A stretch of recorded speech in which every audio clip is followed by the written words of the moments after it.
tujuh tun anu tayu sembahyang menancit haibang nuyu puasa karena anu amanah Tuhan haibang benata jaga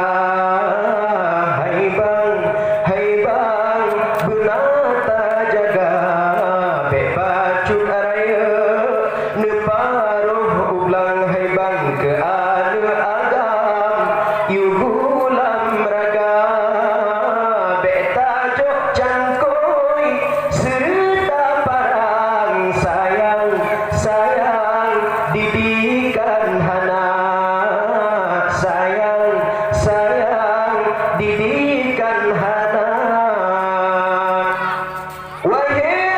ummi abilun sayang anu tatunjang ilmu agama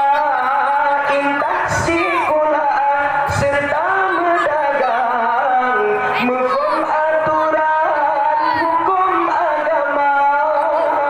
damate tanyo tawabah Tuhan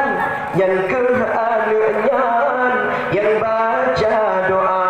damate tanyo tawabah Tuhan yang keanuan yang baca doa tujuh tun anu tayu sembahyang menancit haibang tayu puasa karena anu amanah Tuhan haibang benata jaga haibang benata jaga bebacut araya neparuh ulang haibang ke anu agam yugulam raga betajuk cangkoi serta parang sayang didikan hana sayang didikan hana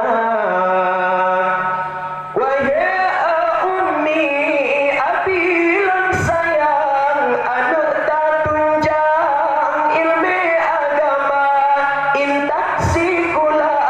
serta mendagang menghukum aturan hukum agama damate tanyo tawabah Tuhan yang keanuan yang baca doa damate tanyo tawabah Tuhan yang keanuan yang baca doa tujuh tun anu tayu sembahyang menancit haibang tayu puasa karena anu amanah Tuhan haibang benata jaga haibang benata jaga. Assalamualaikum warahmatullahi wabarakatuh.